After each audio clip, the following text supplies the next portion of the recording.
Salut à toutes et à tous, bienvenue dans cette nouvelle actualité internationale. Le sujet du jour est le président Donald Trump qui rejette catégoriquement la demande de cessez-le-feu par le président Zelensky et exige un accord de paix définitive.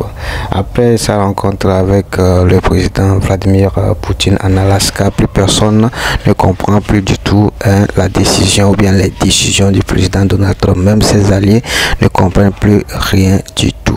Mais on peut dire également que le président Donald Trump a aussi ses raisons. Après cette rencontre, il y a eu à comprendre beaucoup de choses, beaucoup de magouilles qui se passent dans les coulisses et qui empêchent vraiment cette guerre de prendre fin. Donc voici le sujet du jour. C'est de ça nous allons essayer de décortiquer dans les 2 minutes qui vont suivre, vu qu'on partage uniquement que des actus brefs sur cette chaîne. Donc on aura expliqué en quelques mots cette décision du président Donald Trump. Donc juste avant de rentrer dans le vif du sujet, je vous invite à liker la vidéo, liker et repartager massivement, c'est très important. Donc sans plus tarder, allons dans le vif du sujet.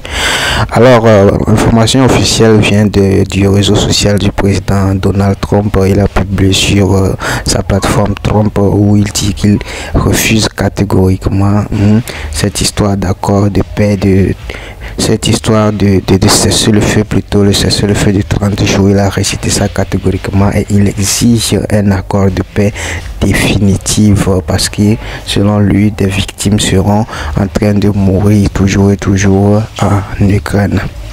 Alors pour dire vrai, le problème c'est que il ne croit pas en un accord de cessez-le-feu, vu qu'en 2014 ça s'était passé. Le président Vladimir Poutine avait accordé un cessez-le-feu en 2014 qui avait permis à l'Ukraine de se réarmer grâce à ses alliés et autres et revenir en force dans la guerre. Raison pour laquelle, pour éviter que cet incident se reproduise, le président Donald Trump rejette catégoriquement cette affaire de cessez-le-feu et veut aller directement à un accord de paix.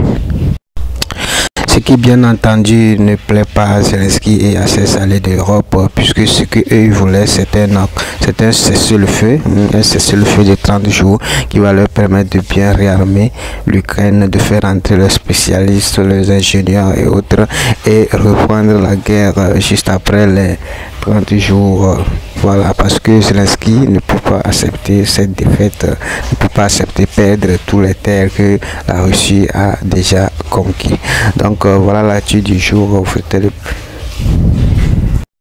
Nous allons revenir dans de prochaines vidéos pour plus d'actualité. Donc sans plus tarder.